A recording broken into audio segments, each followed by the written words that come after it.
अगर आपके विवाह में आ रही हैं बार बार अड़चनें तो उनको दूर करने के लिए यह उपाय जरूर कीजिए। शादी हर मनुष्य के जीवन का एक अहम पड़ाव होता है।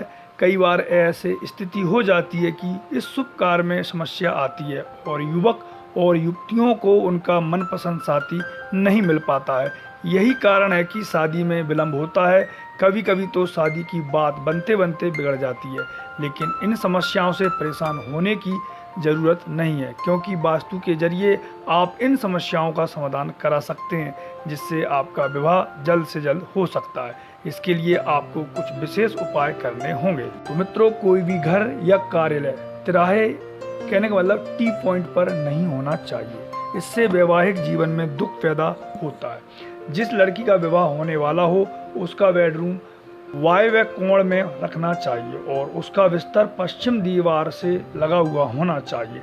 जिस लड़के का विवाह होने वाला हो उसका बेडरूम पश्चिम या दक्षिण दिशा में होना चाहिए।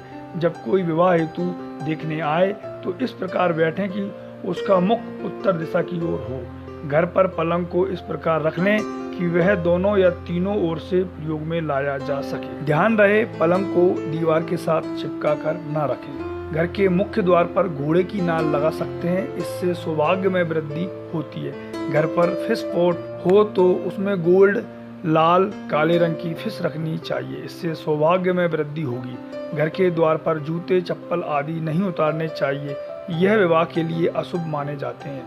विवाह के समय दूल्हा दुल्हन के बैठने का स्टेज दक्षिण से पश्चिम के बीच होना चाहिए।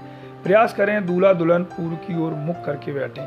विवाह में अतिथियों को पश्चिम दिशा में ही ठहराएं। यदि घर के मुख्य द्वार के सामने कोई खंबा, वृक्ष, खुली हुई नाली हो तो यह आपके काम में बाधा उत्पन्न कर सकते हैं। यह सब अशुभ माना जाता है, इससे विवाह में रुकावट आती है। यदि ये सब पहलू दूर हो जाएं तो विवाह में कोई रुकावट नहीं आती है। तो मित्रों, यह उपाय करने से यदि आपके विवाह में अड़चन आ रही है तो वो दूर हो जाएगी।